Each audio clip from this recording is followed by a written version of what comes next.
अस्सलाम वालेकुम। मैं हूं आपका कंप्यूटर टीचर शाहजेब नाज, सुपीरियर ग्रुप ऑफ कॉलेजेस मंडी बहाउद्दीन। तो आज हम अपने चैप्टर नंबर 3 का आगाज़ करने जा रहे हैं। हमने चैप्टर 1 को भी प्रैक्टिकल के साथ देखा, चैप्टर 2 को भी प्रैक्टिकल के साथ देखा, जबकि चैप्टर 3 आपका शॉर्ट चैप्टर है, पर इसमें 1 या 2 लॉन्ग क्वेश्चन लाजमी आते हैं आपकी पेपर स्कीम के रिलेटेड। तो हम अगर अभी तक भी आपने अपनी ये वाली बुक नहीं ली तो काइंडली अपनी बुक ले लीजिए और साथ साथ आप तैयारी करते रहें। आपके चैप्टर 5 से लेके चैप्टर 7 तक माइक्रोसॉफ्ट एक्सेस के कंप्लीट प्रैक्टिकल बन के अपलोड हो चुके हैं। तो कुछ ऐसे सवाल हैं जो कि हर चैप्टर में बार बार रिपीट होंगे, वो मैं आपको बता दूंगा। तो टाइम की बचत के लिए हम अपने चैप्टर का आगाज़ करते हैं, चैप्टर 3 का। तो आपकी बुक के ऊपर भी पेज मेंशन होगा, चैप्टर 3 का 42 पेज होगा, उसके ऊपर क्लिक कर लें ताकि हम अपने चैप्टर का आगाज़ कर सकें। तो चैप्टर 3 का नाम है database design and process. 3 words हैं। सबसे पहले आपने डेटाबेस के मुतल्लक तो जान लिया होगा कि डेटाबेस है क्या, क्योंकि हम डे बाय डे इम्प्रूवमेंट की तरफ जा रहे हैं। तो डेटाबेस आप लोगों ने पढ़ लिया कि ये क्या चीज़ थी। आगे एक चीज़ है डिज़ाइन। डिज़ाइन क्या हो सकता है? किसी भी प्रोडक्ट का डिज़ाइन। अगर हम ओवरऑल बात करें तो आपकी किसी भी कोई चीज़ ले लें तो उसका डिज़ाइन। तो हम कंप्यूटर के अंदर डेटाबेस की बात कर रहे हैं तो डेटाबेस का डिज़ाइन होगा कि डेटाबेस को डिज़ाइन कैसे करते हैं। Number 3 process. प्रोसेस क्या होता है कि आपका प्रोग्राम विद इन एग्जीक्यूशन। आपका प्रोग्राम एग्जीक्यूशन में हो, मतलब कि उसका प्रोसेस क्या, आपने व्हाट्सएप के ऊपर क्लिक किया तो उसके ऑन होने तक का जो प्रोसेस था उसे कहते हैं प्रोग्राम इन एग्जीक्यूशन। तो हमारे 3 वर्ड्स हैं, तो इन तीनों वर्ड्स के अंदर रह के हम अपने चैप्टर को कंप्लीट करेंगे। हमारी जो भी बात होगी तो इसके अंदर ही आएगी। तो सबसे पहला सवाल है कि हम कौन से ऐसे स्टेप्स इन्वॉल्व होते हैं जब हम अपनी डेटाबेस को डिज़ाइन कर रहे होते हैं। तो सबसे पहला नंबर 1 स्टेप है एनालिसिस। आप इसको एनालाइसिस भी कह सकते हैं, एनालिसिस भी कह सकते हैं, तो जो आपकी ज़ुबान है आप वही कह सकते हैं, ठीक है। इसका मतलब है कि आप process of studying the existing system is known as analysis, ठीक है। आपने अपनी एग्जिस्टिंग, आपकी जो वर्किंग है, आपका जो सिस्टम है, आपने उसकी वर्किंग को स्टडी करना है। The basic purpose of analysis is to know which activities are performed in the current system. तो आपके पास जो बेसिक मकसद है, आपके पास जो एक्टिविटीज़ हैं, जो आपका करंट सिस्टम चल रहा है, उनमें क्या क्या चीज़ें इन्वॉल्व थी। The analysis also determine what should take place in the new system. तो आपको ये सोचना है कि आप जो न्यू सिस्टम डेवलप करेंगे उसमें आपको क्या करना होगा, क्या करना चाहिए होगा आपको।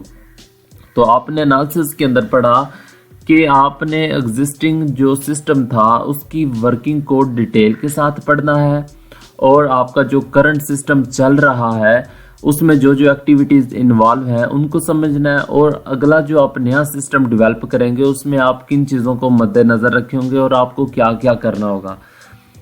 आगे जी इसके लिए कुछ स्टेप्स हैं जो कि इन्वॉल्व होते हैं एनालिसिस के लिए। सबसे पहला स्टेप है फिजिबिलिटी स्टडी। आप इसको प्रिलिमिनरी इन्वेस्टिगेशन भी कह सकते हैं। आपने इंटर पार्ट 1 के अंदर SDLC मॉडल के अंदर चैप्टर 1 में लास्ट में जो टॉपिक था SDLC मॉडल का, उसका जो फर्स्ट वाली एक फेज थी, फर्स्ट वाला पॉइंट था, वो ही था फिजिबिलिटी स्टडी की भी कह सकते हैं आप, प्रिलिमिनरी इन्वेस्टिगेशन भी कह सकते हैं। तो फिजिबल का मतलब है कि ये जो क्या आप चीज़ डेवलप करना चाह रहे हैं, क्या ये एलिजिबल है भी या नहीं, क्या ये एक्सेप्टेबल है भी या नहीं भी, क्या ये पॉसिबल है या नहीं, क्या ये जो आप करना चाह रहे हैं आप कर पाएंगे या नहीं। तो ये इसको कंडक्ट किया जाता है। आप अपनी रिक्वायरमेंट को गैदर करते हैं, आप अपनी ज़रूरियात को इकट्ठा करते हैं कि आपने जो सिस्टम डेवलप करना है उसके लिए आपको क्या क्या चीज़ें रिक्वायर होंगी, ठीक है। तो आप डिटरमाइन कर सकते हैं, आप प्रपोज कर सकते हैं क्या ये आपका सिस्टम अफोर्डेबल है, पॉसिबल है, एक्सेप्टेबल है या नहीं। तो आप एक स्पेसिफिक आप अपनी प्रोडक्ट को सिलेक्ट करके आप उसके रिलेटेड चीज़ों को अपनी रिक्वायरमेंट को इकट्ठा करते हैं और प्लान करते हैं ताकि आप अपने प्रोजेक्ट को इम्प्लीमेंट कर सके। ठीक है। A proper market analysis is also conducted along with all these activities. तो आपकी जितनी भी एक्टिविटीज होंगी उनको इन्वॉल्व करेंगे। नंबर 2 है जी रिक्वायरमेंट एनालिसिस। आपने जो फर्स्ट फेज में रिक्वायरमेंट को गैदर किया था, आपने इकट्ठा किया था, उसमें से आप गैर ज़रूरी जो रिक्वायरमेंट है हम उनको निकाल देंगे। हम स्पेसिफाई रिक्वायरमेंट को यहाँ पे रखेंगे जो कि हमारी फंक्शनल रिक्वायरमेंट्स हैं। The requirement analysis is conducted to collect the requirements for the project. तो जो हमारी प्रोजेक्ट के लिए रिक्वायरमेंट्स कलेक्ट की थी, हमने इकट्ठी की थी, हम उनको स्पेसिफाई करेंगे क्या ये हमारी डेटाबेस के लिए पॉसिबल है भी या नहीं भी। The user describe the requirements and expectation from the propose system. तो इसमें क्या है कि जो हमारे पास एक्सपेक्टेशन है, हम जो सिस्टम डेवलप करना चाहेंगे, हम अपनी रिक्वायरमेंट को डिस्क्राइब करेंगे। नंबर 3 पॉइंट है प्रोजेक्ट प्लानिंग।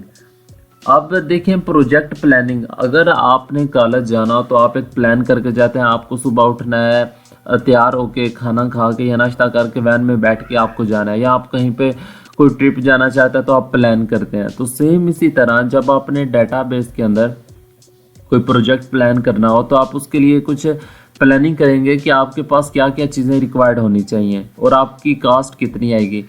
तो इसके 2 पॉइंट्स हैं। नंबर 1 आपके हार्डवेयर के ऊपर कास्ट आएगी। हार्डवेयर मींस कि आपके फिजिकल कंपोनेंट्स कौन से हैं, आपके लैपटॉप, आपका माउस, आपका कीबोर्ड, आपका सिस्टम यूनिट जो है आपको किस तरह का रिक्वायर्ड चाहिए, नंबर 1। नंबर 2 है कि आपका सॉफ्टवेयर कास्ट, आपको सॉफ्टवेयर की कितनी कास्ट आएगी, आप उसके ऊपर कितना काम कर लेंगे, क्या वो आपकी ज़रूरियात को पूरा कर सकेगा। सॉफ्टवेयर क्या है कि आपका माइक्रोसॉफ्ट एक्सेस, जिसके ऊपर हम अपना प्रैक्टिकल काम परफॉर्म करेंगे। नंबर 2 है जी सैलरीज ऑफ टीम मेंबर्स। तो आप एक प्लान करते हैं कि आपने मंथ में टीचर्स को सैलरी देनी है या अपने टीम मेंबर्स को सैलरी देनी है, तो आप कितनी पे कर सकेंगे। क्या आपका जो सॉफ्टवेयर है उसके लिए टेक्निकल पर्सन की ज़रूरत है या नॉन टेक्निकल पर्सन की। तो आप एक प्रोजेक्ट प्लान करते हैं। नंबर 4 है जी डाटा एनालिसिस। तो डाटा एनालिसिस मींस कि आप डाटा का एनालिसिस कर रहे होते हैं। डाटा आप ऑलरेडी चैप्टर 1 में डाटा बेसिक्स पढ़ के आ चुके हैं, डाटा कितनी टाइप्स का था। तो हम डाटाबेस डिज़ाइन प्रोसेस की बात कर रहे हैं कि डाटाबेस को डिज़ाइन करने में हम किन किन फेजेस से, किन किन पॉइंट से गुजरते हैं। तो डाटा एनालिसिस क्या है कि आपका इम्पॉर्टेंट स्टेप्स है। तो आप डाटा फ्लो डायग्राम देख लें, डिसीजन टेबल देख लें, तो डिसीजन ट्री देख लें। आपके सामने मैं कुछ डायग्राम आपके सामने नज़र आ रही होंगी कि कुछ किस तरह की डायग्राम्स होती हैं, कुछ किस तरह के टेबल्स होते हैं जिनसे आप डिसीजंस ले रहे होते हैं। तो आपके सामने नज़र आ रही होंगी, आप देख सकते हैं इस तरह की डायग्राम्स हैं। तो ये एक सवाल था, ये भी एक लॉन्ग क्वेश्चन है, तो आप इसे ध्यान से याद करिएगा। तो सब खुश रहें, आबाद रहें। तो अगला लेक्चर जो है, अगला चैप्टर बहुत ही इंपॉर्टेंट है, उसमें एक लॉन्ग क्वेश्चन, वो वाला एक लॉन्ग क्वेश्चन है, बहुत इंपॉर्टेंट है, लाजमी सुनिएगा। तो तब तक के लिए अल्लाह हाफिज़।